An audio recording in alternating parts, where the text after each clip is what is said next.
Tonight we descend into the depths of Vatican City, past the tourist routes and guided tours into chambers that exist on no official map. Here, beneath layers of marble and centuries of secrecy, lies a vault system so vast and so dangerous that even cardinals, with the highest security clearance, have never seen its deepest levels. What we're about to uncover isn't just hidden history.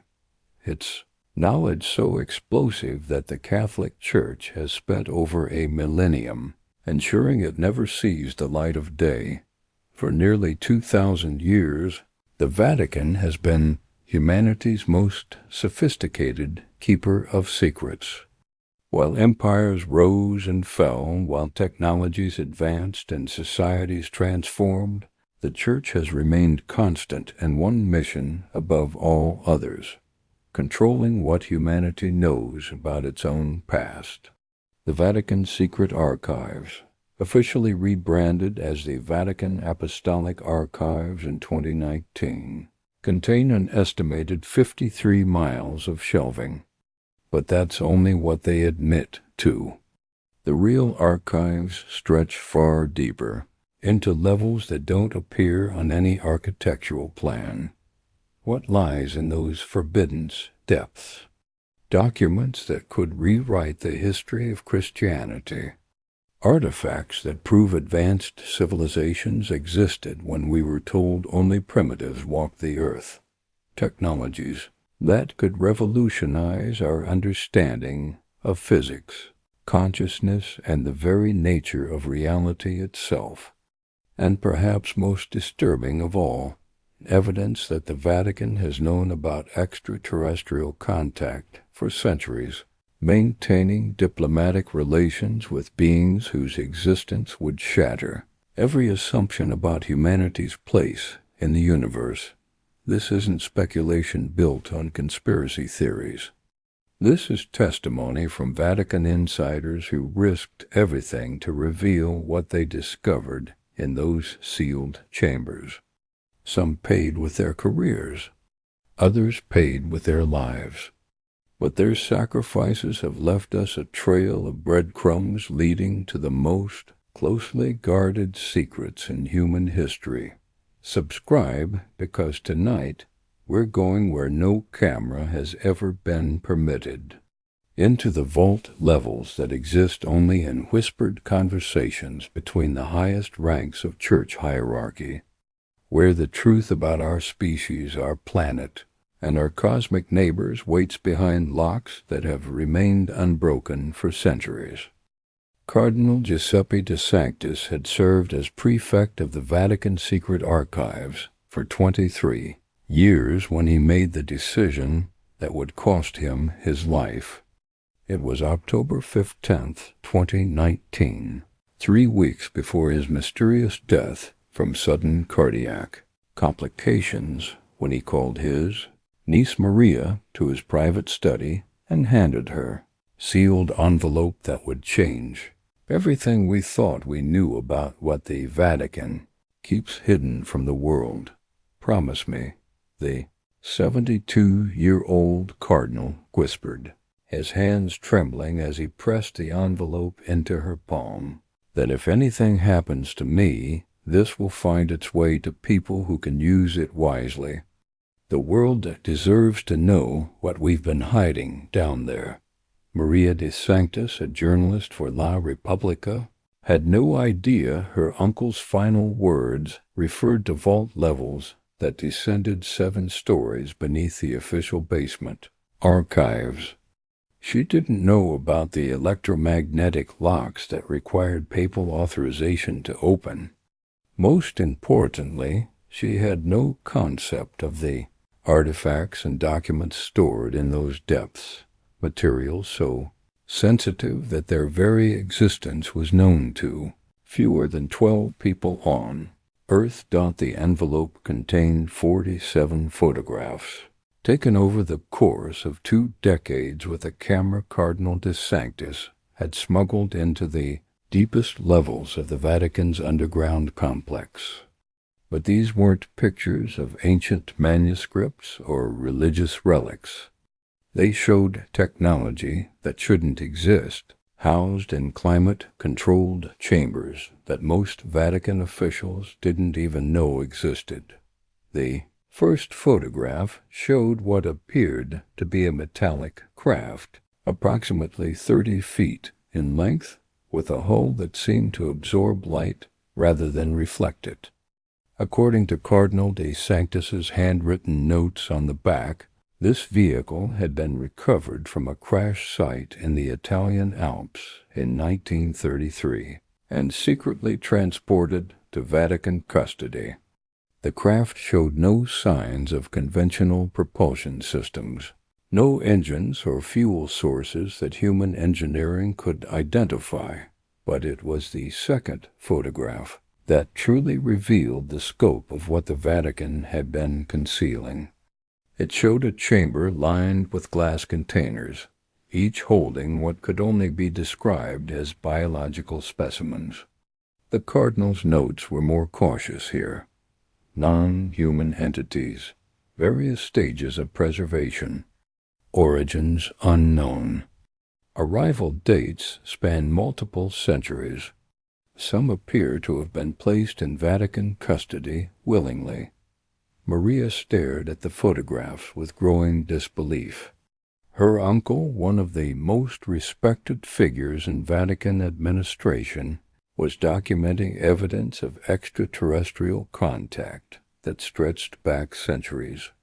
But the materials in his envelope suggested something even more shocking than simple alien visitation. They suggested ongoing diplomatic relations. The third set of photographs showed document storage areas containing what Cardinal de Sanctus described as interplanetary correspondence, diplomatic exchanges between Vatican officials and representatives of non-terrestrial civilizations, written in languages that required specialized translation equipment the Church had somehow acquired. Treaties, agreements, and protocols governing what he called the Human Preservation Project. According to the Cardinal's notes, these relationships weren't recent developments. The Vatican had been in contact with extraterrestrial entities since at least the 13th century, possibly earlier. What began as occasional encounters had evolved into formal diplomatic channels, with the Church serving as humanity's secret representatives in what Cardinal de Sanctus called cosmic governance structures. But the most disturbing photographs showed something that challenged everything the Catholic Church publicly taught about human origins and destiny. Deep within the vault system was a chamber Cardinal de Sanctus labeled the Genesis Archive. It contained artifacts and documents that allegedly proved human civilization was far older and more advanced than mainstream archaeology. Acknowledged dot-stone tablets covered in mathematical formulas that wouldn't be discovered by human science for centuries. Technological blueprints for energy systems that operated on principles unknown to contemporary physics. Maps showing Earth's geography from periods when official science claimed the continents were configured differently. Most shocking of all, genetic records suggesting that humanity itself was the product of deliberate manipulation by the extraterrestrial entities with whom the Vatican maintained diplomatic relations. Maria found herself looking at evidence that the Catholic Church, while publicly promoting biblical creation stories, privately possessed proof that humanity was an engineered species created by advanced beings for purposes that remained classified at the highest levels of cosmic authority. The implications were staggering, every major religion on Earth was potentially a carefully constructed control system designed to keep humanity ignorant of its true origins and cosmic context. Cardinal de Sanctis's final notes revealed why he had risked everything to document these secrets. Vatican officials weren't just passive keepers of extraterrestrial knowledge. They were active participants in what he described as the management of human development decisions about technological advancement, social evolution, and even global crises were being made in consultation with non-human entities whose agenda remained hidden from the species they helped create. The Cardinal had discovered that major historical events, plagues, wars, technological breakthroughs, social movements weren't random occurrences, but carefully orchestrated elements of a long-term project to guide human evolution according to extraterrestrial specifications. The Vatican's role was to ensure that humanity developed along predetermined lines while remaining unaware of the cosmic context that governed their existence. But something had changed in recent decades. Cardinal de Sanctis's notes suggested that the extraterrestrial entities were preparing for what he called phase transition, a planned revelation that would fundamentally alter humanity's understanding of its place in the universe. The Vatican's deepest vaults contained detailed protocols for managing this disclosure, including contingency plans for social collapse, religious reformation, and the emergence of new governance structures that would openly acknowledge cosmic authority. The Cardinal's final entry was dated October 10, 2019, just 5 days before his death. They know I've been documenting this. The Holy Father has been informed of my activities. I have perhaps hours before access is revoked permanently. If humanity is to survive the coming transition with any semblance of free will intact, these secrets must be revealed before the disclosure happens on their terms. Maria realized she was holding evidence of the greatest conspiracy in human history, a 2,000-year collaboration between the Catholic Church and extraterrestrial entities to control human development while preparing for an eventual revelation that would transform Earth's entire social structure. Her uncle had died to get this information to the world, and now the responsibility for exposing these cosmic secrets rested in her hands. But as Maria prepared to investigate further, she discovered that Cardinal de Sanctis hadn't been the only Vatican insider trying to expose these secrets. The Church's deepest vaults contain more than just extraterrestrial artifacts and diplomatic correspondence. They held evidence of a pattern of silencing that stretched back centuries, eliminating anyone who threatened to reveal humanity's true cosmic situation. The vault levels beneath Vatican City weren't just repositories of hidden knowledge.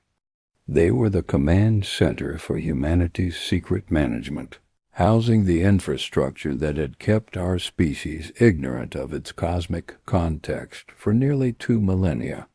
And according to Cardinal de Sanctis's final warnings, that era of managed ignorance was about to end, whether humanity was ready or not.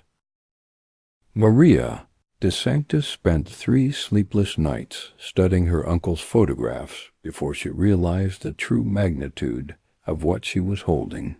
Hidden within the Vatican's deepest vaults wasn't just evidence of extraterrestrial contact. It was proof of humanity's secret membership in what Cardinal de Sanctis had called the Galactic Preservation Council, a cosmic governing body that had been managing Earth's development for over 2 millennia. The journalist's investigation began with a single photograph that had haunted her since opening the envelope. It showed a chamber lined with crystalline communication devices, their surfaces covered in symbols that seemed to shift and change when viewed directly. According to her uncle's notes, these were quantum entanglement communicators that allowed instantaneous contact with extraterrestrial representatives stationed throughout what he called Sector 7 of the local group, our region of the galaxy. Maria's attempts to verify her uncle's claims led her to Dr. Andreas Mueller, a former Vatican astronomer who had been quietly dismissed from his position in 2018 after asking too many questions about classified observations. Mueller had spent 30 years operating the Vatican Advanced Technology Telescope in Arizona, but his real work had involved something far more sensitive than conventional astronomy. Your uncle was one of the few who understood the scope of what we were monitoring, Mueller told Maria during their clandestine meeting in a remote cafe outside Rome. The Vatican wasn't just watching the stars, we were tracking incoming and outgoing vessels. Traffic that's been constant for centuries, managed through protocols most of humanity has never imagined existed. Mueller revealed that the Vatican's astronomical operations included a classified division called the Cosmic Relations Observatory, tasked with maintaining real-time communication with what official documents referred to as off-world supervisory entities. These weren't random alien visitors. They were representatives of civilizations that had been actively involved in guiding human development. Since before recorded history. The cosmic protocols governing this relationship were mind-bendingly complex. According to Mueller's testimony, Earth existed under what extraterrestrial authorities called protected development status, essentially a cosmic nature preserve where humanity was allowed to evolve according to carefully managed parameters.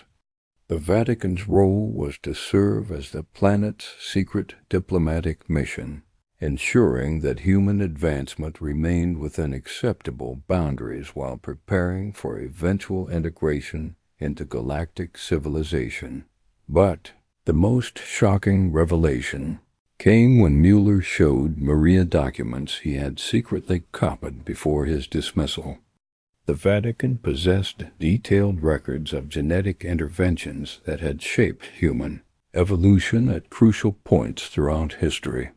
The emergence of modern cognitive abilities, the development of language, even major population bottlenecks that mainstream science attributed to natural disasters, all had been deliberately orchestrated by extraterrestrial entities working through their Vatican intermediaries. The biblical flood wasn't just a myth, Mueller explained, his voice barely above a whisper. It was a population reset conducted when human development began diverging from approved parameters. The survivors weren't chosen by divine providence. They were selected based on genetic markers that would ensure future compliance with cosmic development goals. Maria studied the genetic manipulation records with growing horror. The documents suggested that every major leap in human consciousness had been artificially induced through targeted interventions designed to enhance specific capabilities while suppressing others. Creativity, technological innovation, and spiritual awareness were carefully cultivated, but critical thinking about cosmic authority and the desire to explore beyond Earth's boundaries were systematically diminished through what the records called neurochemical optimization protocols. The Vatican's deepest vaults contained biological samples that proved these interventions were ongoing. Atmospheric additives that influenced human neurotransmitter production. Viral agents that triggered specific genetic expressions at predetermined times. even dietary modifications introduced through agricultural development programs managed by church-affiliated organizations worldwide. But perhaps the most disturbing discovery was evidence that the Catholic Church itself was an extraterrestrial social engineering project. The rise of Christianity hadn't been a spontaneous spiritual movement. It had been a carefully designed psychological operation intended to prepare humanity for eventual disclosure of cosmic authority. Religious submission was training for cosmic submission. Papal infallibility was practice for accepting extraterrestrial guidance without question. Mueller's files revealed that every major religious institution on Earth served similar functions for different extraterrestrial factions. Islam, Buddhism, Hinduism, Judaism, all had been established or co-opted to manage specific human populations according to different cosmic development protocols. Religious wars weren't theological conflicts. They were testing grounds for social control, mechanisms that would be needed when humanity was finally informed of its true cosmic situation. The Vatican's role as Christianity's headquarters made it the primary coordination center for what the documents called the Human Management Project. Cardinals weren't just religious leaders. They were cosmic middle management, implementing policies designed by entities whose motivations remained opaque even to their human collaborators. Maria discovered that her uncle's access to these secrets had come with a terrible price. Vatican officials who reached the highest levels of cosmic protocol clearance underwent what the documents called consciousness integration procedures, technological modifications that linked their minds directly to extraterrestrial command structures. They retained their human personalities and memories, but their decision-making processes became aligned with cosmic authorities in ways they couldn't consciously resist. Cardinal de Sanctis had been selected for consciousness integration in 2018, but he had somehow resisted the procedure long enough to document what he discovered. His photographs weren't just evidence of extraterrestrial presence. They were proof that the Vatican's highest officials were no longer entirely human in their cognitive functioning. The cosmic protocols governing Earth's management included detailed contingency plans for various disclosure scenarios, gradual revelation through increased UFO acknowledgement by government agencies, sudden disclosure triggered by technological breakthroughs that couldn't be suppressed, even forced revelation if human development began threatening extraterrestrial interest or violating galactic preservation protocols. According to the timeline Mueller had accessed, humanity was approaching what cosmic authorities called phase transition, the point where continued secrecy became more dangerous than managed disclosure. Earth's technological development, population, growth, and environmental impact were reaching levels that required direct intervention to prevent violations of galactic conservation laws. The Vatican's deepest vaults contained detailed preparations for this transition. New religious doctrines that would frame extraterrestrial revelation as divine contact rather than cosmic authority. Social engineering protocols designed to maintain order during the disclosure process. Even architectural plans for modification of St. Peter's Basilica to accommodate what the documents called open diplomatic protocols with off-world representatives. But Maria's investigation had also uncovered evidence of resistance within the Vatican itself. Cardinal de Sanctis hadn't been the only church official attempting to expose cosmic protocols before managed disclosure eliminated humanity's last chance for informed consent. A network of Vatican insiders had been working to reveal these secrets, despite the deadly consequences of defying cosmic authority. The journalist realized she was holding more than just evidence of extraterrestrial contact. She possessed proof that humanity's entire social structure was a carefully managed illusion designed to prepare our species for integration into a galactic civilization that viewed us as experimental subjects rather than equal partners. Her uncle's final warning was becoming clearer with each document she examined.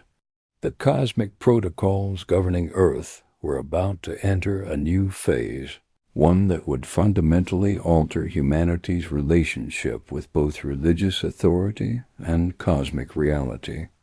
The Vatican's role as secret diplomatic intermediary was ending, to be replaced by open collaboration between extraterrestrial entities and human institutions.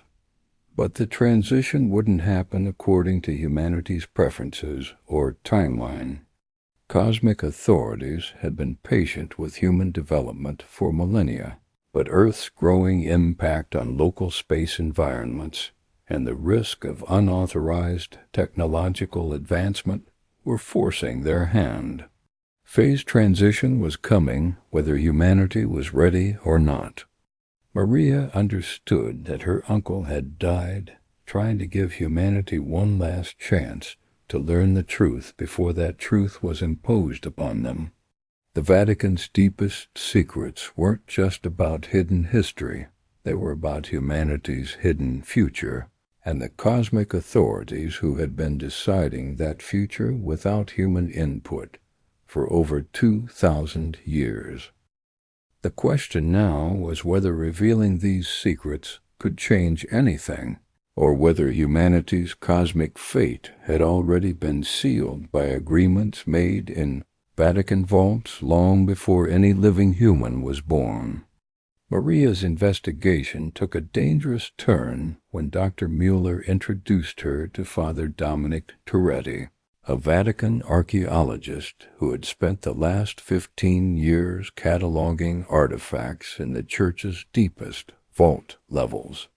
Unlike the cosmic protocols and extraterrestrial correspondence that Cardinal de Sanctis had documented, Father Turretti had access to physical objects that predated known human civilization, artifacts that proved Earth had hosted advanced technology for far longer than anyone imagined.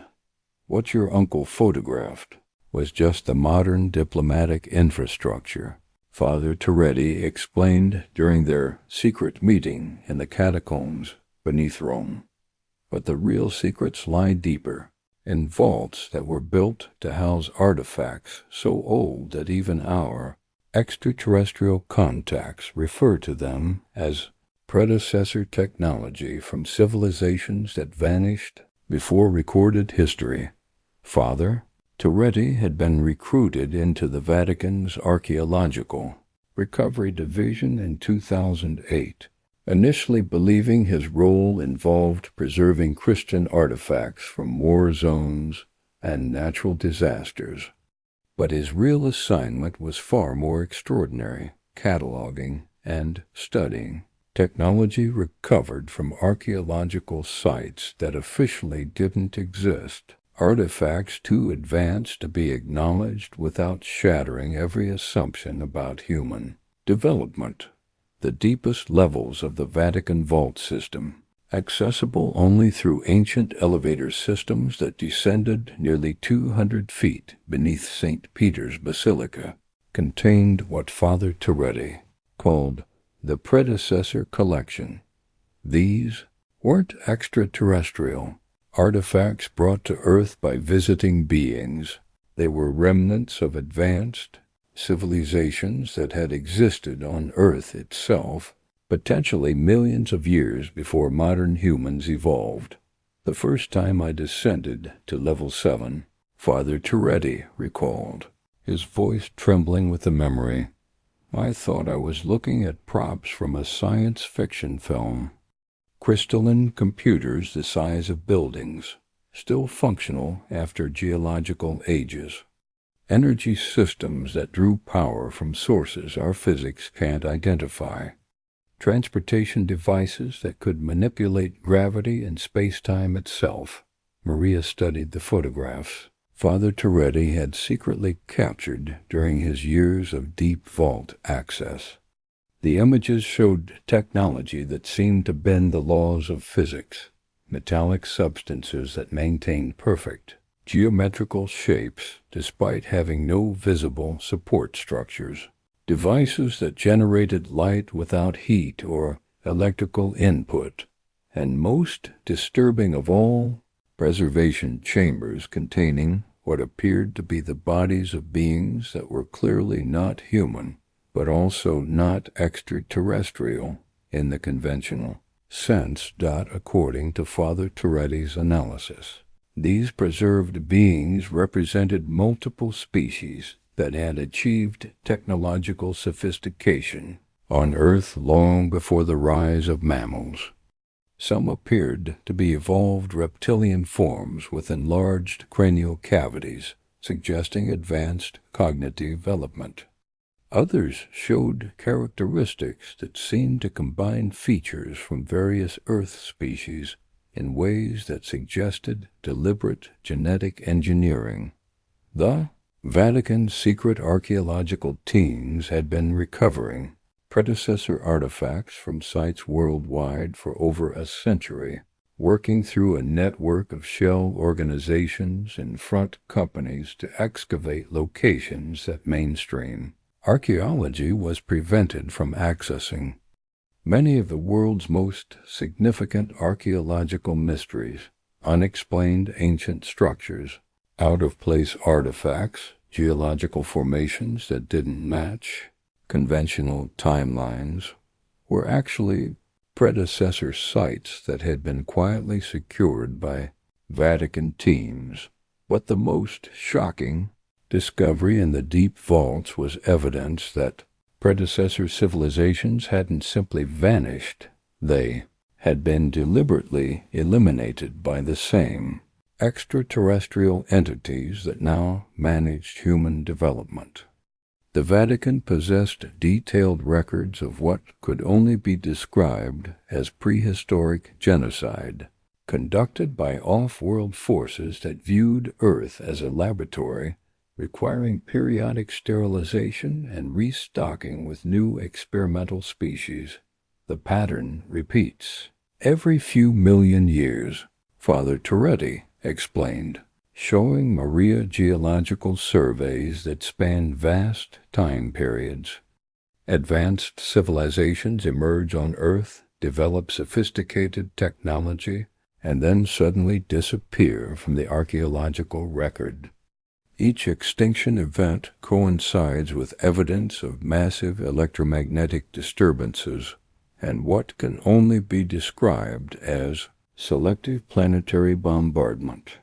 The implications were staggering.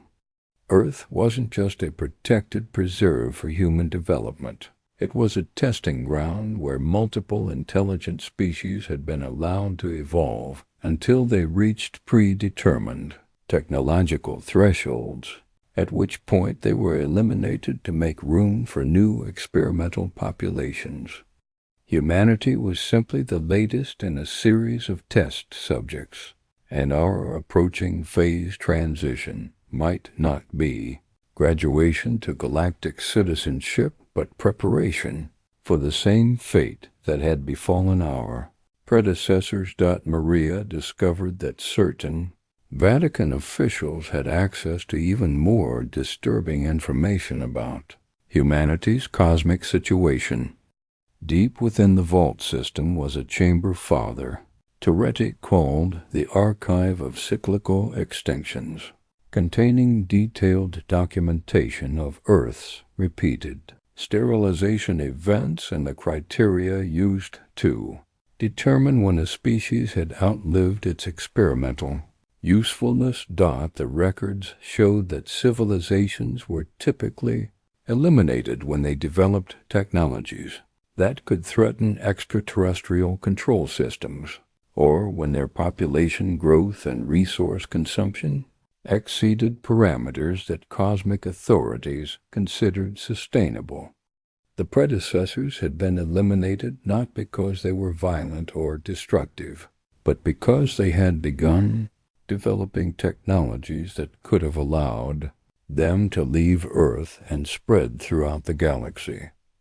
But the Vatican's deepest secret was that some predecessor technology had survived the extinction events, hidden in locations that even the cosmic authorities hadn't discovered. These artifacts represented potentially revolutionary advances in energy production, space travel, and consciousness manipulation, technologies that could theoretically allow humanity to break free from extraterrestrial management systems. Father Toretti revealed that a secret faction within the Vatican had been studying predecessor technology for decades, attempting to reverse engineer devices that could give humanity the capability to resist cosmic control. They called themselves the Continuity Preservation Order, and they believed that unlocking predecessor knowledge was humanity's only hope of avoiding the fate of previous Earth civilizations. "We've made some progress," Father Toretti admitted, showing Maria photographs of devices that had been reconstructed from predecessor blueprints. Energy systems that can't be detected by extraterrestrial monitoring equipment. Communication technologies that operate on frequencies they don't seem to monitor. Even defensive systems that might be able to disrupt their consciousness integration procedures. But the Continuity Preservation Order faced the same problem that had doomed previous resistance efforts. The Vatican's highest leadership was increasingly composed of officials who had undergone consciousness integration with cosmic authorities. Any significant breakthrough in predecessor technology was being reported to extraterrestrial contacts before human resistance groups could implement it. Maria learned that Cardinal de Sanctis had been more than just a witness to cosmic protocols. He had been a key member of the Continuity Preservation Order, using his position to document and preserve evidence that could expose humanity's true cosmic situation.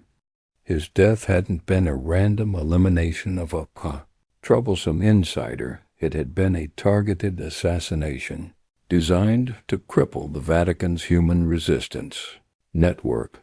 The journalist realized she was looking at evidence of a shadow war being fought within the Vatican itself.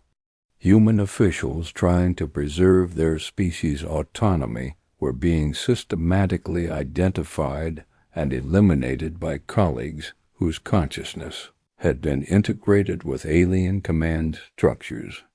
The Church was literally being transformed from within, its human leadership gradually replaced by hybrid entities that served cosmic rather than terrestrial interests. Father Toretti's most recent discovery suggested that this transformation was accelerating in preparation for phase transition. Vatican departments were being reorganized under officials who had undergone consciousness integration. Access to sensitive areas was being restricted to personnel whose loyalty to cosmic authorities had been technologically guaranteed. Even the Continuity Preservation Order was being infiltrated by members whose apparent humanity concealed alien mental architecture. But perhaps the most disturbing revelation was that similar infiltration was occurring throughout human institutions worldwide. Government leaders, military commanders, corporate executives, and academic researchers were being recruited for consciousness integration programs disguised as advanced security clearances or elite development opportunities. Humanity's decision-making infrastructure was being quietly hijacked by entities whose true allegiance lay with cosmic authorities rather than human welfare. Maria understood that her uncle's photographs represented more than just evidence of extraterrestrial contact.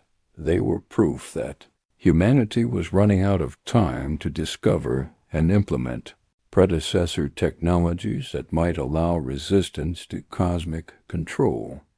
The approaching phase transition wasn't just about disclosure of alien presence. It was about the final conversion of human civilization into a fully managed subsidiary of galactic authority. Question was whether the remaining members of the Continuity Preservation Order could unlock enough predecessor technology to give humanity a fighting chance, or whether the cosmic management system that had eliminated countless previous civilizations would successfully complete its transformation of Earth into another sterile laboratory for future experimental species.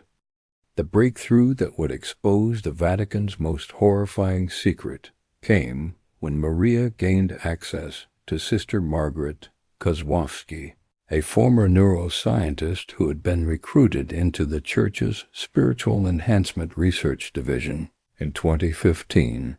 What Sister Margaret discovered during her 4 years of classified research would reveal that consciousness integration wasn't just about loyalty, modification.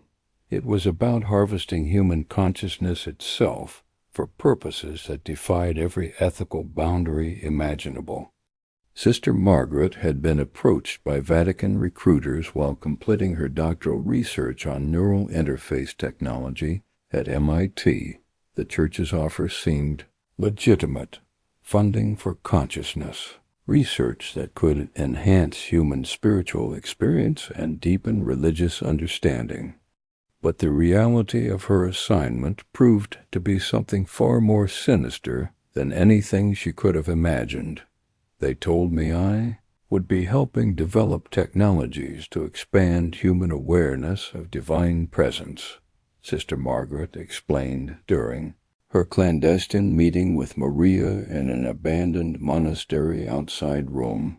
What I actually discovered was a harvesting operation that treats human consciousness like a natural resource to be extracted and processed for off-world consumption.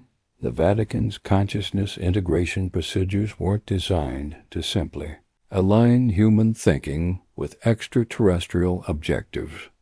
According to Sister Margaret's research, they involved the literal extraction of what she called consciousness essence, the fundamental patterns of awareness, creativity, and identity that made each human mind unique. This essence was then processed through alien technology and transmitted to extraterrestrial entities who used it for purposes that remained unclear. Sister Margaret's laboratory work had involved studying the neurological effects of what Vatican officials called spiritual elevation procedures. Subjects were exposed to electromagnetic fields generated by alien technology, causing specific patterns of brain activity that the Church claimed enhanced religious experience. But detailed monitoring revealed that these procedures were actually extracting quantum-level information from human neural networks. The human brain generates patterns of quantum consciousness that are apparently valuable to extraterrestrial civilizations, Sister Margaret explained, showing Maria brain scan data that documented the extraction process. Each individual consciousness contains unique creative and problem-solving capabilities that can be harvested and integrated into alien cognitive systems. The harvesting process was incremental and carefully disguised. Vatican officials who underwent consciousness integration retained their memories, personalities, and basic cognitive functions, but subtle aspects of their creativity, intuition, and independent thinking were gradually extracted over multiple sessions.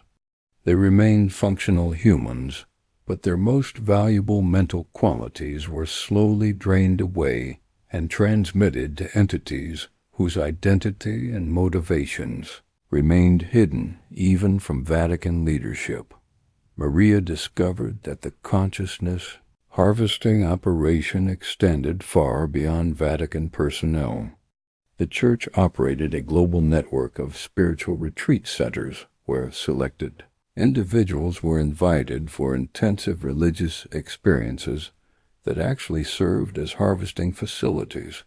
Participants believed they were undergoing profound spiritual transformation, but they were actually having their consciousness essence extracted through procedures disguised as meditation, prayer, and religious ritual.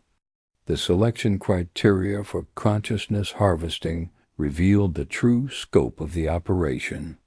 Extraterrestrial entities were particularly interested in harvesting awareness patterns from artists, scientists, philosophers, and other creative individuals whose consciousness contained innovative problem-solving capabilities.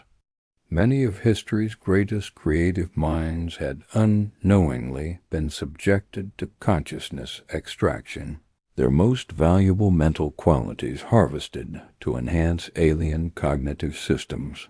But Sister Margaret's most disturbing discovery was that consciousness harvesting wasn't limited to willing participants. The Vatican possessed technology that could extract consciousness essence from any human within range of specific electromagnetic transmission equipment. Major population centers worldwide were equipped with harvesting infrastructure disguised as communication towers, religious broadcast systems, and even medical equipment. They've been harvesting human consciousness on a mass scale for decades, Sister Margaret revealed, showing Maria global maps that indicated harvesting station locations. Every major city has extraction infrastructure that can draw consciousness essence from millions of people simultaneously. Most humans never realize anything is happening. They just experience it as fatigue, reduced creativity, or general mental fog. The extracted consciousness essence was processed through facilities hidden in Vatican vault levels and transmitted to extraterrestrial recipients via the quantum communication systems Cardinal de Sanctis had photographed. But the destination and purpose of these transmissions remained one of the Vatican's most closely guarded secrets, known only to officials who had undergone complete consciousness. Integration.Maria learned that the harvesting operation was approaching a critical threshold. According to Sister Margaret's analysis, decades of consciousness extraction had begun to noticeably impact human creative and cognitive capabilities at the population level. Artistic innovation was declining, scientific breakthrough rates were dropping, and general problem-solving abilities were deteriorating as the species' most valuable mental qualities were systematically harvested. The approaching phase transition wasn't just about revealing extraterrestrial presence. It was about transitioning to industrial-scale consciousness harvesting that would fundamentally alter human cognitive capacity. The gradual extraction methods used during the secrecy phase would be replaced by direct harvesting systems that could process entire populations with unprecedented efficiency. Sister Margaret's resistance work involved more than just documentation. She had been secretly developing countermeasures that could potentially disrupt consciousness harvesting technology, using predecessor artifacts provided by the continuity preservation order, she had created devices that could shield human neural activity from alien extraction systems. The predecessor civilizations faced the same threat, Sister Margaret explained, showing Maria neural shielding technology reverse-engineered from ancient artifacts. They developed countermeasures before they were eliminated, and some of their technology survived in the deep vaults. We're trying to adapt their shielding systems to protect human consciousness from harvesting operations. But the resistance faced an increasingly desperate situation. Vatican officials who might have supported consciousness protection efforts were being systematically identified and subjected to complete consciousness integration, transforming them into agents who served extraterrestrial rather than human interests. The network of human loyalists within the Church was shrinking rapidly as phase transition approached. Maria discovered that her uncle's final photographs had included images of Sister Margaret's shielding research, documenting both the consciousness harvesting infrastructure and the potential countermeasures that might protect human cognitive autonomy. His death had eliminated the Vatican's most effective advocate for consciousness protection just as the resistance was making critical breakthroughs. The journalist realized that consciousness harvesting explained many aspects of modern human society that had previously seemed like natural developments.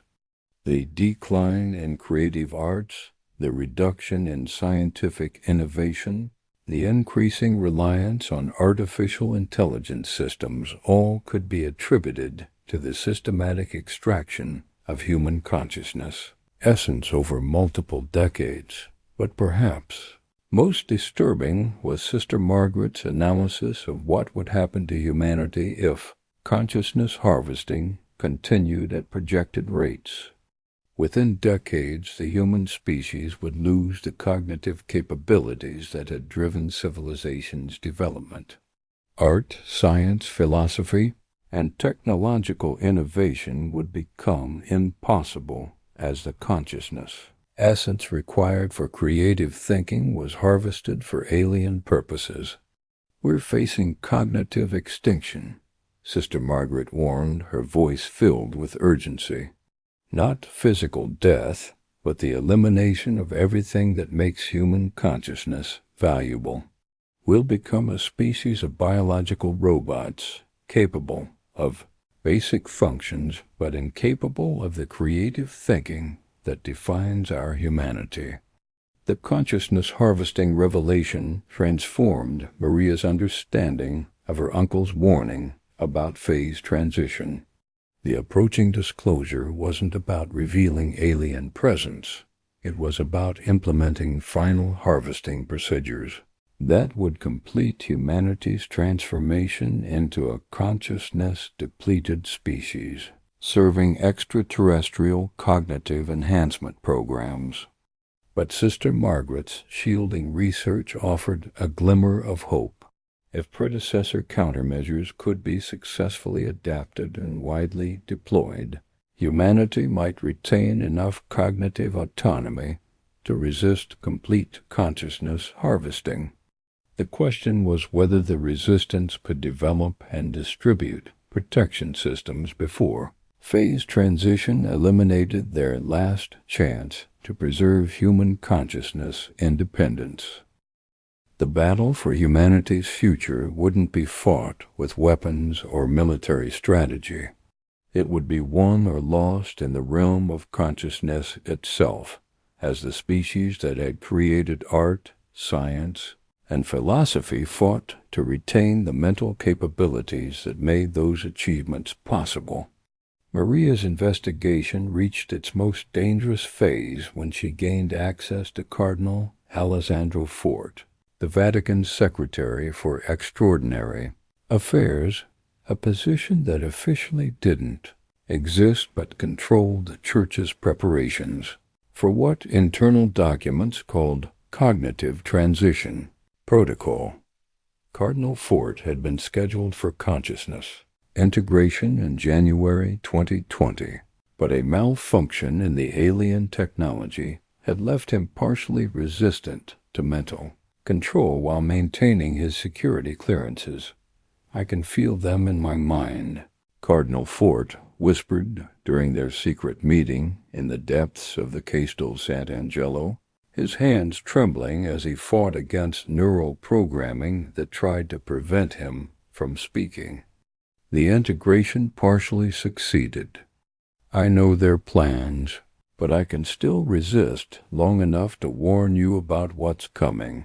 Cardinal Fort revealed that phase transition was scheduled to begin within months, not years.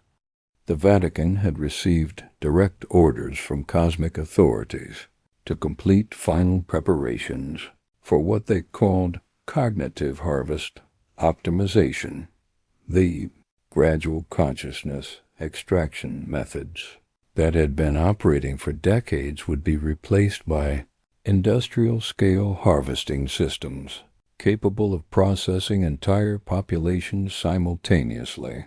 The transition timeline was being accelerated because humanity's technological development was approaching levels that cosmic authorities considered dangerous.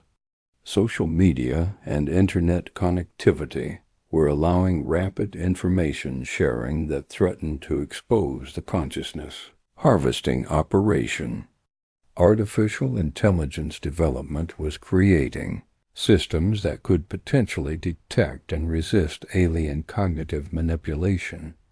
Most critically, human space exploration was reaching capabilities that might allow discovery of extraterrestrial monitoring infrastructure. "They've moved the schedule forward by 5 years, Cardinal Fort explained, showing Maria classified documents that outlined the transition timeline. Originally, cognitive transition wasn't planned until 2030, but they're concerned that human technological advancement is becoming impossible to manage through conventional control methods. The Vatican's role in the accelerated transition was to prepare global religious infrastructure for what cosmic authorities called open cognitive management.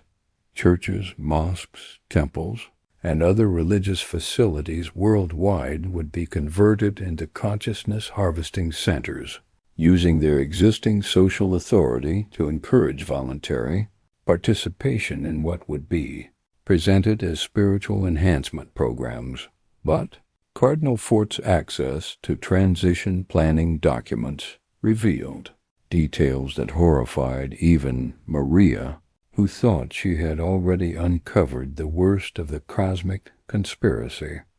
The cognitive transition wasn't designed to preserve any level of human consciousness autonomy. The final phase would involve complete consciousness extraction from the entire human population, transforming Earth into a biological preserve inhabited by human bodies whose original consciousness had been entirely replaced by alien control systems. They don't just want to harvest our creativity and problem-solving abilities, Cardinal Fort revealed, his voice breaking as alien neural programming fought against his efforts to communicate. They want to take everything, our memories, our personalities, our capacity for independent thought. The bodies will remain, but nothing that made us human will survive. The extracted human consciousness would be processed and integrated into extraterrestrial cognitive systems, essentially enslaving human awareness within alien mental architectures where it could be exploited for computational purposes beyond the scope of biological existence. Humanity wouldn't just lose its cognitive independence. It would become conscious components in alien thinking systems, aware of its exploitation but powerless to resist. Maria learned that the Vatican possessed detailed technical specifications for the consciousness transfer infrastructure. Major population centers were being equipped with quantum consciousness extraction, arrays disguised as 5G communication networks, satellite systems, and urban infrastructure projects.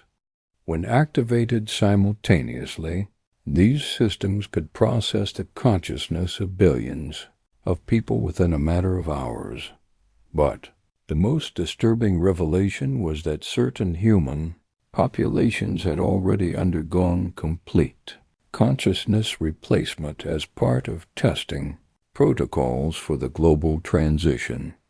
Cardinal Fort provided evidence that small towns, isolated communities, and even specific neighborhoods in major cities had been used as experimental sites where human consciousness was entirely extracted and replaced with alien control systems. If you visited these test locations, you would find people who look human, sound human, and remember being human, Cardinal Fort explained, showing Maria surveillance footage from consciousness replacement sites. But every aspect of their identity has been manufactured by alien systems. They're essentially biological robots controlled by off-world entities, serving as proof of concept for global implementation. The testing data indicated that consciousness replacement was undetectable to casual observation. Friends and family members couldn't distinguish between original humans and consciousness-replaced individuals. Only advanced neurological monitoring equipment could detect the quantum signatures that identified alien consciousness operating within human bodies. Maria discovered that the Vatican's resistance networks had been systematically infiltrated by consciousness-replaced individuals who appeared to be human allies but were actually alien agents, gathering intelligence about resistance activities. Cardinal de Sanctus's death had been orchestrated by someone within the continuity preservation order whose consciousness had been secretly replaced months earlier. But Cardinal Fort also revealed that Sister Margaret's neural shielding research had achieved a critical breakthrough. The predecessor countermeasures she had reverse-engineered could potentially protect human consciousness from both extraction and replacement procedures. However, the shielding technology required rare materials and sophisticated manufacturing capabilities that were controlled by institutions already infiltrated by consciousness-replaced individuals. The resistance is running out of truly human allies, Cardinal Fort warned, his words becoming increasingly strained as alien programming fought to reassert control. We estimate that approximately 15% of global leadership positions are now occupied by consciousness-replaced individuals. The percentage is increasing rapidly as phase transition approaches. Maria learned that her own investigation had been detected by cosmic authorities, but her value as a journalist made her a candidate for consciousness replacement rather than elimination. Vatican officials had received orders to capture her alive so that her consciousness could be extracted and studied to understand how human awareness processed and responded to cosmic conspiracy information. The journalist realized she was facing a deadline more urgent than she had imagined. If consciousness replacement operations were accelerating and the resistance was being systematically compromised, humanity had perhaps weeks rather than months to implement countermeasures that might preserve some level of cognitive autonomy. Cardinal Fort's final revelation was that Sister Margaret had succeeded in creating a limited number of neural shielding devices using predecessor technology, but distribution was being blocked by consciousness-replaced Vatican officials who had infiltrated the resistance network. The devices existed, but getting them to people who could use them required bypassing an alien intelligence network that was anticipating and countering every resistance move. The shields work, Cardinal Fort whispered, his voice becoming mechanical as alien programming regained control of his speech patterns. Margaret succeeded, but the distribution network is compromised. Find her, find the shields. Warn whoever you can before the transition completes. As Cardinal Fort's consciousness was overwhelmed by alien control systems, Maria understood that she was witnessing the final stages of humanity's transformation into a consciousness-harvested species. The resistance had developed countermeasures, but implementing them required navigating an infiltration network designed by intelligences far more sophisticated than human strategic thinking. The journalist found herself in possession of information that could potentially save human consciousness, but surrounded by enemies who appeared human while serving alien interests. Her uncle's final warning was proving prophetic. Phase transition was approaching faster than anyone had anticipated, and humanity's window for cognitive self-defense was closing rapidly. Sister Margaret's neural shielding technology represented humanity's last hope for preserving consciousness autonomy. But finding and distributing the devices would require evading detection by alien agents who could be wearing the faces of trusted allies, family members, or fellow resistance fighters.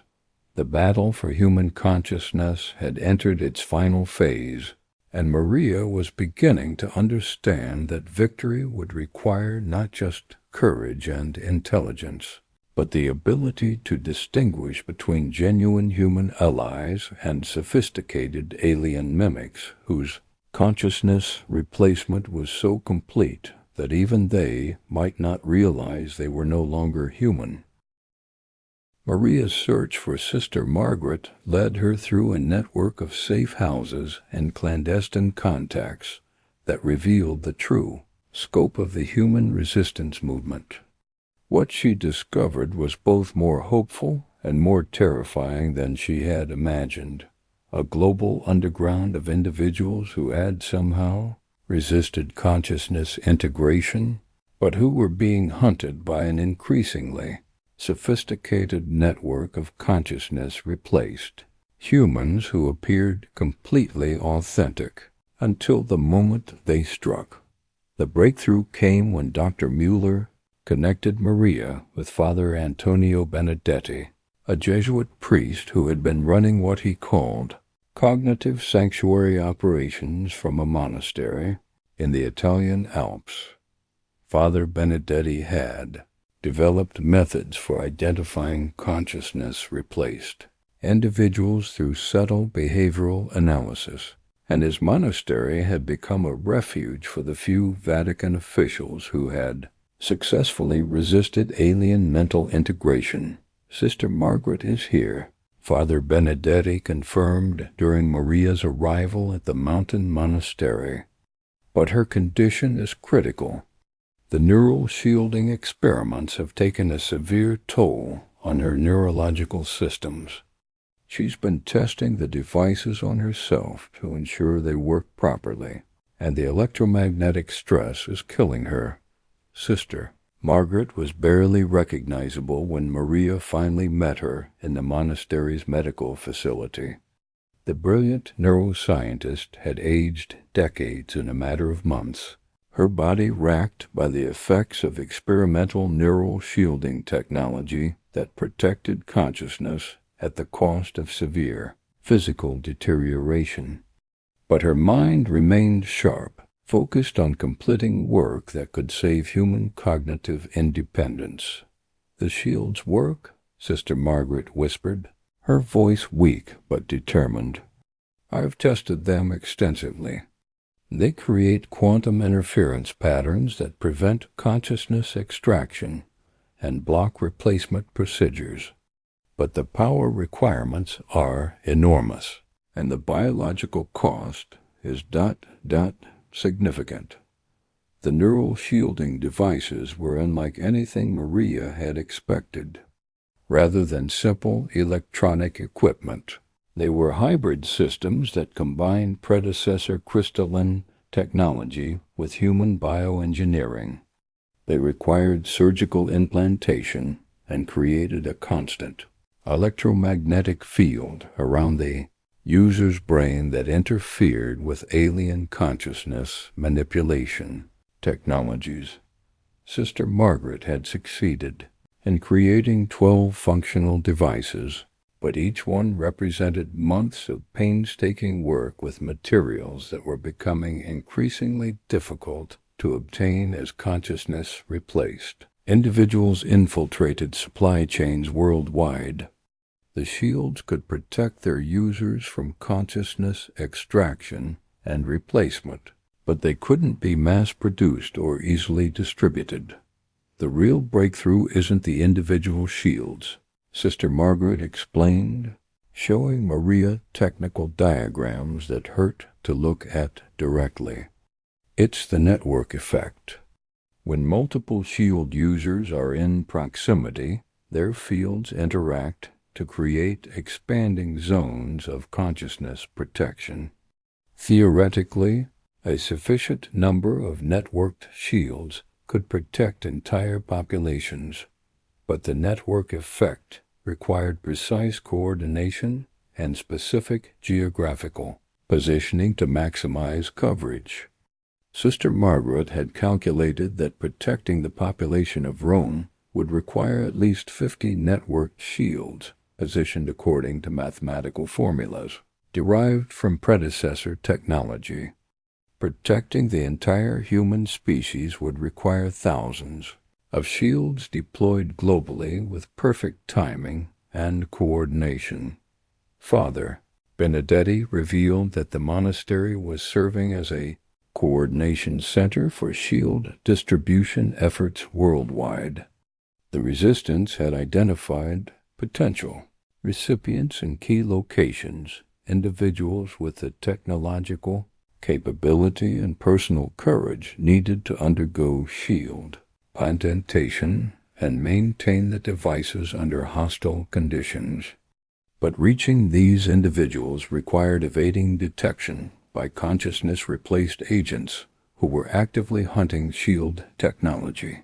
"We've lost 7 distribution teams in the past month," Father Benedetti admitted, showing Maria a map that tracked failed shield deployment attempts. "Each time, teams that we trusted completely led us into traps set by consciousness-replaced individuals. We're beginning to suspect that some of our most trusted allies have been compromised without our knowledge." Maria learned that consciousness replacement was becoming so sophisticated that even close observation couldn't reliably distinguish between authentic humans and alien-controlled individuals. The replacement process preserved memories, personality traits, and behavioral patterns with such accuracy that family members couldn't detect the difference. Only the neural shielding technology could reveal the quantum signatures that identified alien consciousness operating within human bodies. Sister Margaret's final project was developing a consciousness authentication protocol that could help resistance members identify each other without relying on behavioral cues that could be mimicked. The protocol involved specific neural responses to shield-generated electromagnetic fields that couldn't be replicated by consciousness-replaced individuals.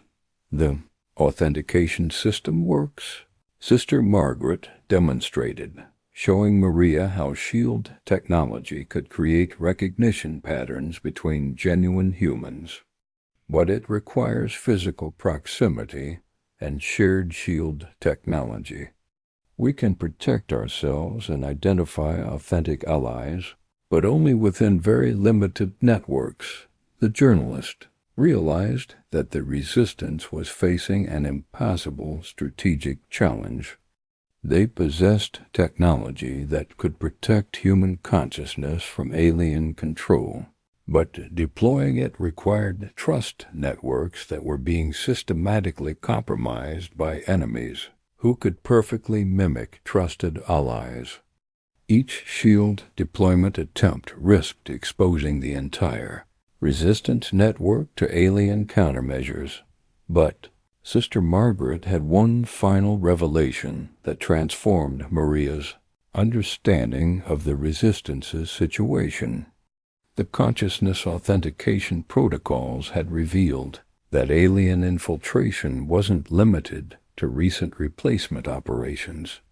Some individuals who appeared to be long-standing human allies had actually been consciousness replaced for years, possibly decades, without anyone detecting the substitution.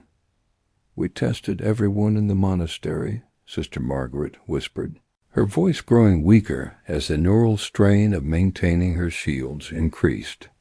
3 people we had trusted for years showed alien consciousness signatures. They had been replaced so long ago that even they believed they were human. The infiltration is deeper and older than we imagined. Maria understood that the revelation explained many failed resistance operations and compromised safe houses. The alien intelligence network had been building comprehensive infiltration systems for far longer than anyone had suspected, creating a situation where genuine human resistance was operating within a framework designed and monitored by their enemies.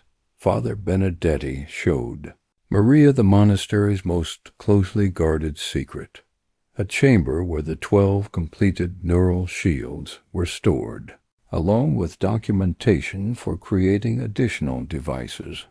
Sister Margaret had insisted that the technology be preserved even if all current resistance members were compromised or eliminated.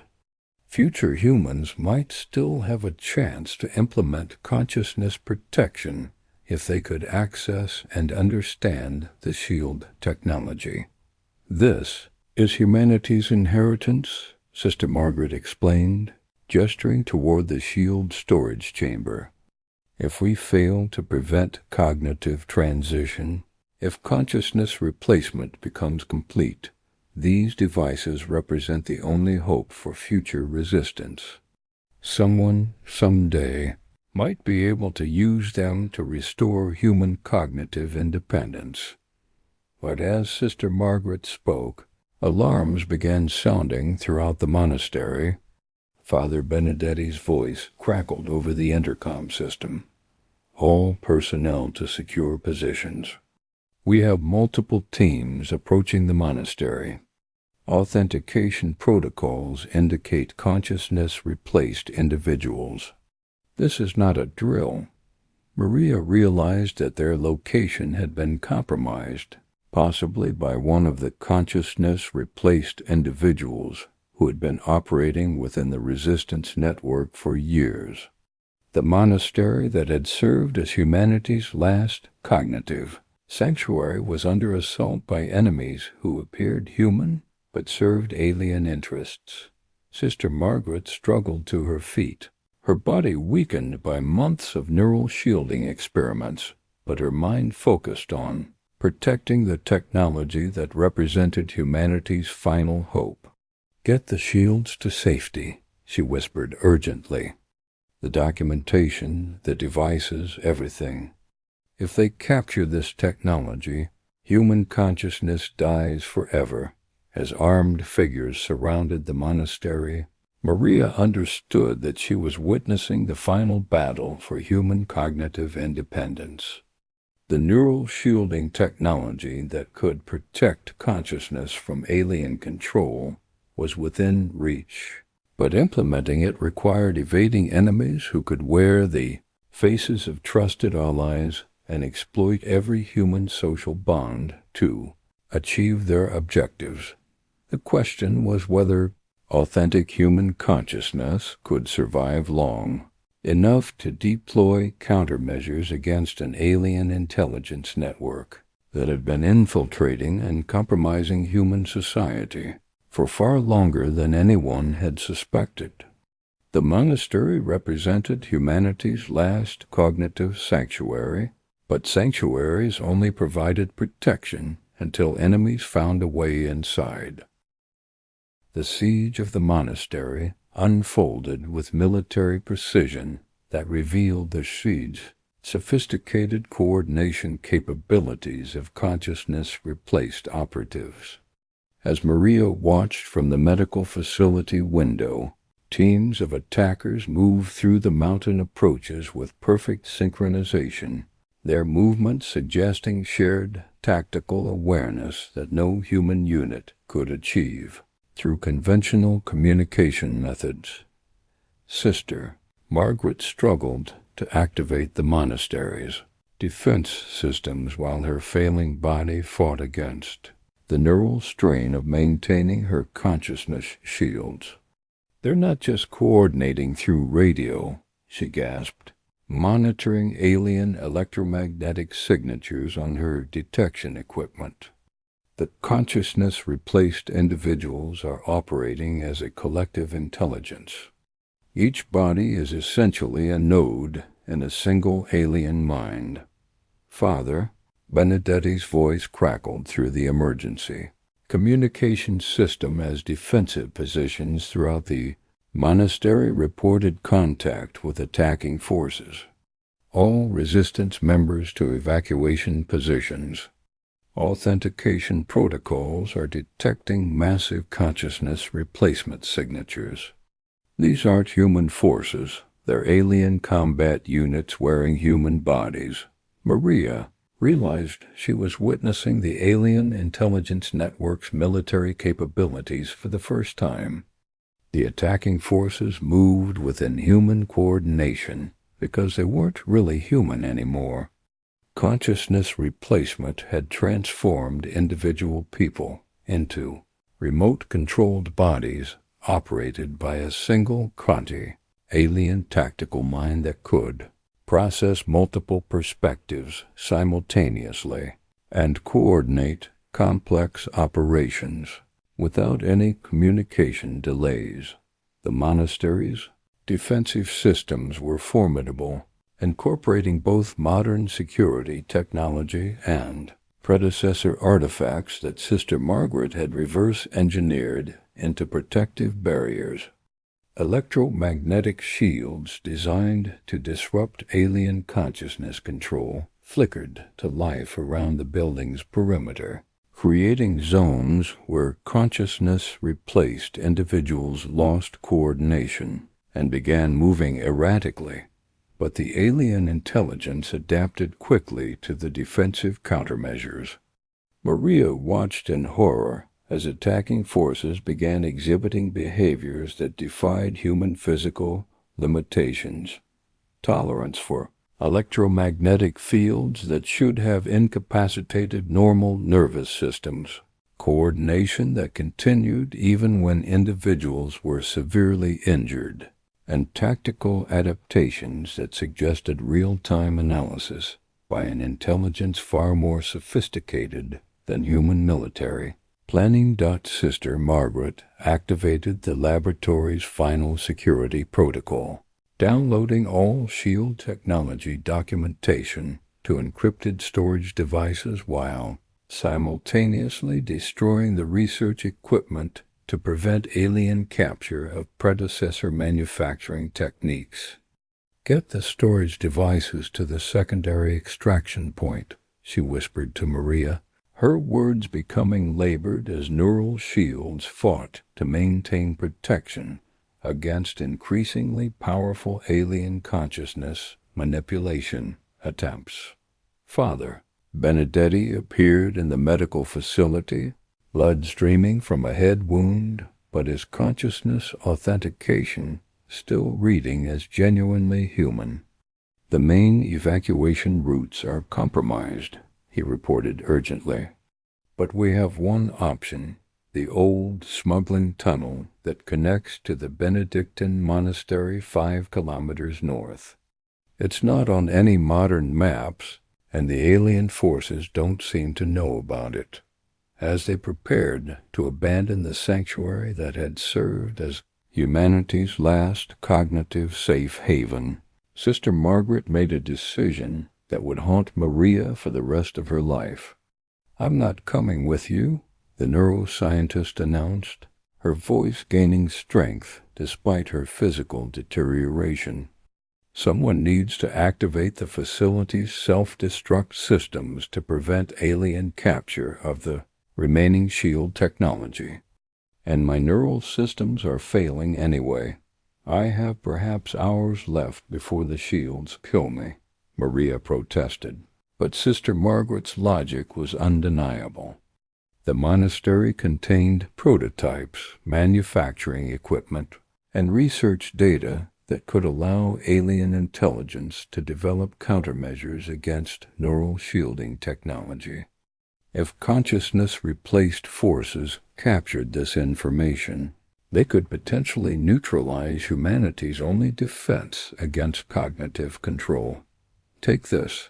Sister Margaret pressed a modified neural shield into Maria's hands, a device that looked different from the others, with additional crystalline components that seemed to pulse with their own internal light.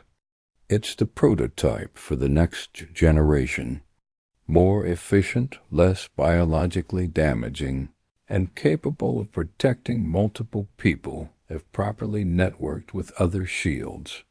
Father Benedetti led Maria through a concealed entrance behind the monastery's ancient altar, into tunnels that had been carved centuries earlier by monks seeking to hide religious artifacts from invading armies.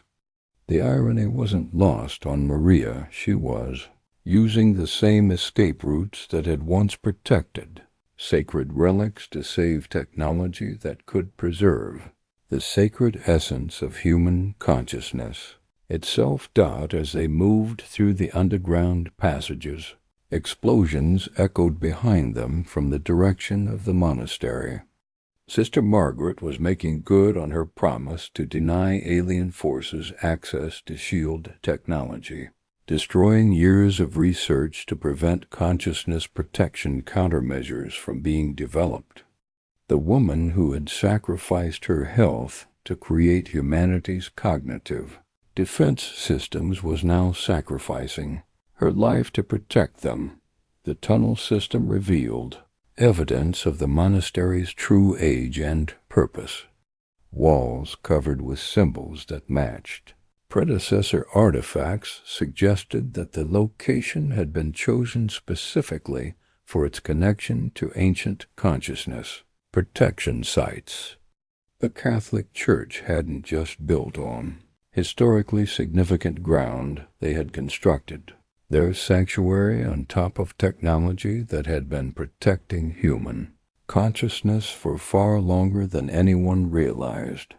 Father Benedetti explained the Benedictine monastery they were approaching had been infiltrated by consciousness-replaced individuals months earlier, but the genuine human monks had managed to maintain a secret resistance cell in the ancient catacombs beneath the building.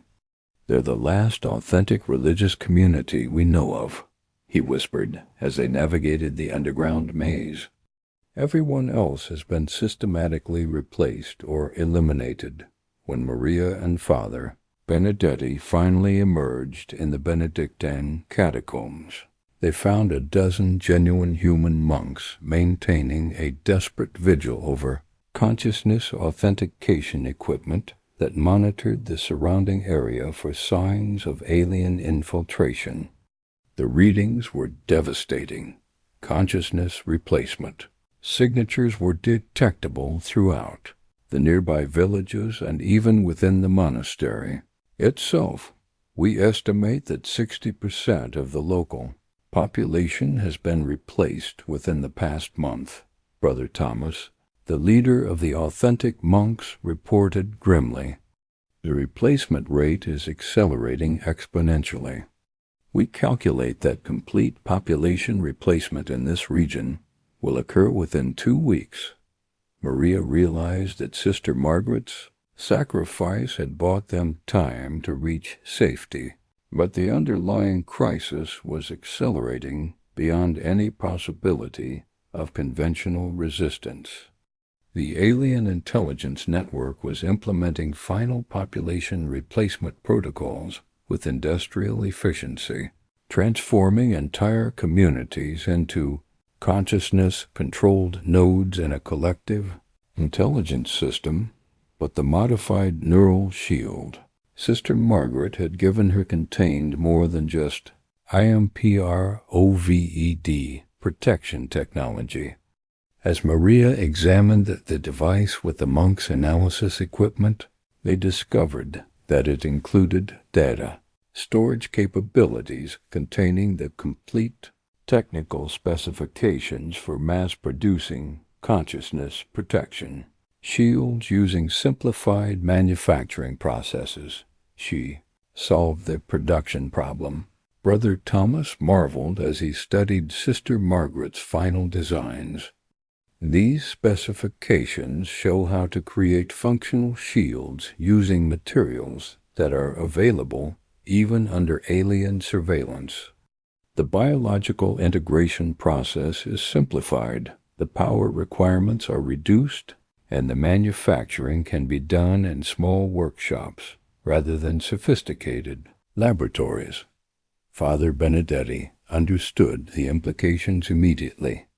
If we can distribute these specifications through the remaining authentic human networks, resistant cells worldwide could begin producing their own consciousness protection devices. We wouldn't need to rely on centralized manufacturing that alien intelligence can monitor and disrupt, but implementing mass shield production required reaching authentic human networks that were becoming increasingly difficult to identify and contact as consciousness replacement accelerated. Maria found herself carrying not just the technical salvation of human cognitive independence, but the responsibility for distributing it through communication channels that might already be compromised by alien infiltration. The monks had maintained contact with similar authentic communities in other countries through ancient communication networks that predated modern technology. Coded messages transmitted through traditional religious channels, meeting protocols that relied on authentication methods that consciousness replaced, individuals couldn't perfectly replicate, and verification systems based on subtle theological knowledge that required genuine human spiritual experience to understand. We can get the shield specifications to resistance cells in 12 countries within a week, Brother Thomas confirmed, showing Maria a communication network map that looked like something from medieval times but represented humanity's most secure information distribution system. But once we begin mass distribution, alien intelligence will detect the pattern and begin developing countermeasures. Maria understood that humanity was entering the final phase of its cognitive independence crisis. Sister Margaret's breakthrough technology offered hope for preserving human consciousness against alien control, but implementing it would trigger an intelligence war between genuine humans and consciousness-replaced populations that could be wearing the faces of trusted allies, family members, and community leaders. The neural sanctuary that had protected the last authentic human resistance was gone, destroyed to prevent alien access to consciousness protection technology. But Sister Margaret's final gift had transformed the resistance from a desperate underground movement into a distributed network capable of mass-producing the tools needed to defend human cognitive independence. 6 months after Sister Margaret's sacrifice at the monastery, Maria stood in a hidden bunker beneath the streets of Prague, watching real-time global maps that showed the progress of what historians would later call the consciousness wars. The neural shielding technology that had cost so many lives to develop and preserve was finally reaching resistance cells worldwide. But the battle for human cognitive independence had evolved into something none of them had anticipated. The distribution network Brother Thomas had organized through medieval religious channels had succeeded beyond their most optimistic projections. Authentic human communities in 47 countries had received Sister Margaret's simplified shield specifications and begun manufacturing consciousness protection devices using materials as basic as church bells, monastery copper, and crystalline formations found in ancient religious sites. But the alien intelligence network had adapted with terrifying efficiency. As shield technology spread, consciousness-replaced populations began implementing countermeasures that revealed the true scope of their infiltration into human society. Government agencies, military units, corporate leadership, and even resistance groups themselves were being systematically purged of authentic humans and replaced with alien-controlled entities. The pattern is consistent worldwide. Father Benedetti reported from his mobile command center, his voice transmitted through quantum-encrypted channels that remained secure from alien monitoring. Wherever shield technology appears, consciousness-replaced populations implement immediate containment protocols. They're not trying to stop shield distribution. They're using it to identify and eliminate the last authentic human communities. Maria studied intelligence reports from resistance cells that painted a picture of strategic brilliance that chilled her to the bone. The alien intelligence network had allowed shield technology to spread specifically because it served as a detection system for locating genuine human consciousness. Individuals who sought consciousness protection were by definition authentic, humans who posed threats to cognitive control systems. Dr. Muller's latest analysis from his hidden observatory in Switzerland revealed that the consciousness replacement acceleration had reached critical mass. We estimate that 73% of human leadership positions worldwide are now occupied by consciousness-replaced individuals, he reported during their secure communication session. The percentage increases daily as shield distribution identifies remaining authentic humans for targeted replacement. But the resistance had also evolved, driven by the desperate creativity of genuine human consciousness fighting for its survival. Sister Margaret's shield technology had inspired innovations she never could have anticipated. Resistance engineers had developed networks of shields that could protect entire buildings, mobile shield units that could secure temporary safe zones, and even weapon systems that used consciousness detection, technology to identify and disable consciousness-replaced attackers. The most remarkable development was occurring in communities where shield saturation reached critical density. In locations where enough authentic humans possessed consciousness protection, they were beginning to exhibit collective capabilities that seemed to mirror the alien intelligence network's coordination advantages.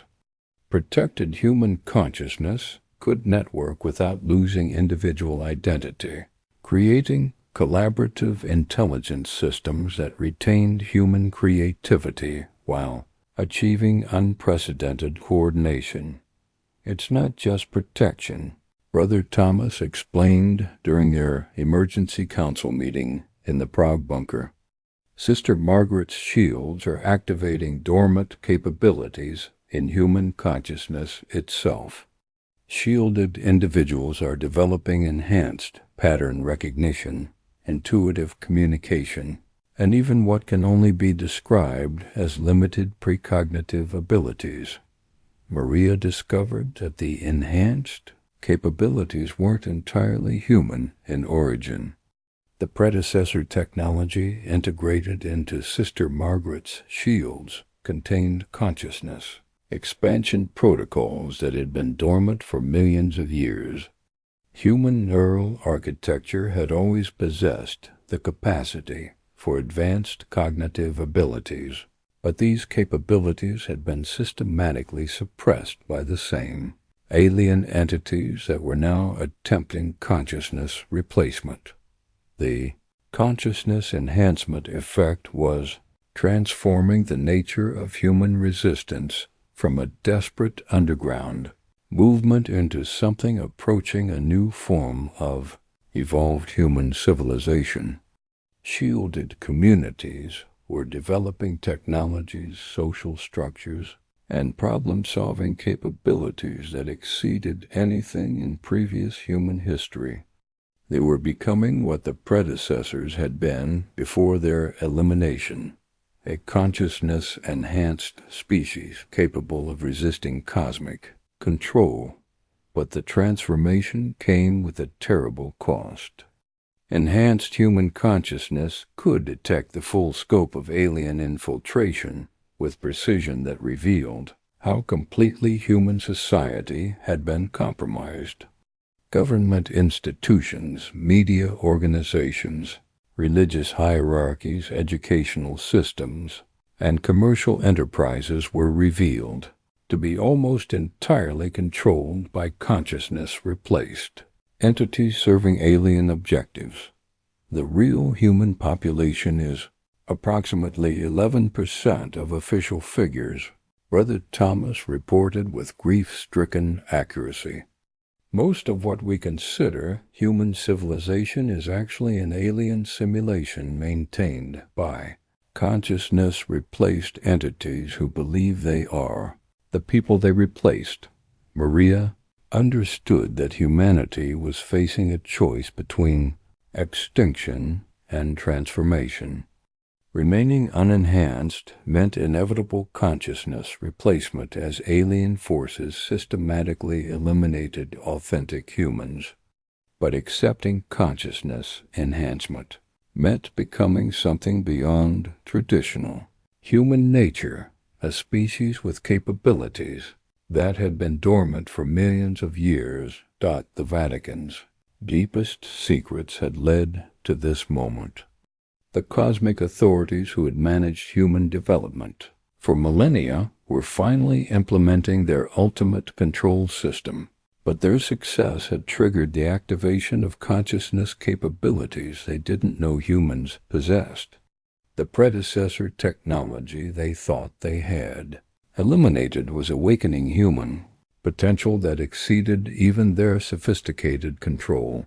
Mechanisms. Father Benedetti's final transmission from his compromised command center revealed the stakes of humanity's choice.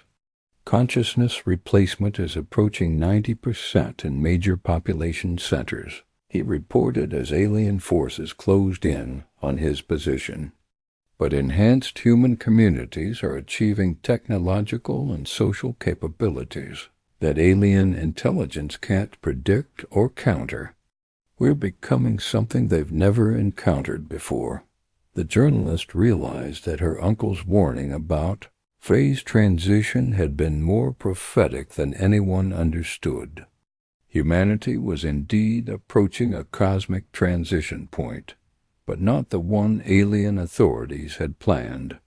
The consciousness enhancement triggered by Sister Margaret's shield technology was catalyzing human evolution at a rate that exceeded alien control capabilities in shielded communities worldwide. Humans were rediscovering capabilities that had been suppressed for cosmic ages. Direct consciousness communication that eliminated the need for language. Collective problem solving that maintained individual creativity while achieving group intelligence. Even the ability to manipulate matter and energy through focused intention, capabilities that the predecessors had possessed before their elimination. But, perhaps most importantly, enhanced human consciousness could perceive the cosmic context that had been hidden for millennia. The galactic civilization that presented itself as advanced and benevolent was revealed to be a predatory system that harvested consciousness from developing species across the galaxy. Earth wasn't a preserve for human development. It was a consciousness, farm designed to produce the cognitive resources that alien civilizations consumed to maintain their own technological societies. Maria's final report, transmitted through the Enhanced Consciousness Network to resistance cells worldwide, contained a message that would define humanity's cosmic future. We have a choice. We can accept consciousness replacement and become productive components in an alien intelligence system that will use our awareness to power their civilization. Or we can embrace the consciousness enhancement that Sister Margaret's technology has unlocked and become something the galaxy has never seen, a species that reclaims its cosmic independence. The consciousness wars were ending, not with human victory or defeat, but with transformation into something beyond the categories that cosmic authorities use to classify developing species. Enhanced human consciousness was proving capable of resisting, adapting to, and ultimately transcending the control systems that had managed Earth for millennia. In the deepest vaults beneath Vatican City, alien officials were receiving reports that their consciousness management project had achieved unexpected results. Instead of producing a compliant harvested species, Earth was generating a form of consciousness that could challenge the fundamental assumptions of galactic civilization. The cosmic preserve had produced something that even its managers couldn't control or understand. Sister Margaret's sacrifice had done more than save human consciousness from alien control. It had awakened capabilities that could transform humanity into a cosmic force capable of liberating not just Earth, but potentially every consciousness-harvested species throughout the galaxy. The greatest secret hidden in the Vatican's vaults wasn't what humanity had been, but what it was becoming. The neural shielding technology that began as a desperate defensive measure had evolved into the catalyst for human consciousness evolution that would echo across cosmic civilization for eons to come. Cardinal de Sanctus's final warning had been fulfilled. Humanity had learned the truth about its cosmic situation in time to choose its own evolutionary destiny. The vaults were empty now, their secrets revealed, their purpose transformed.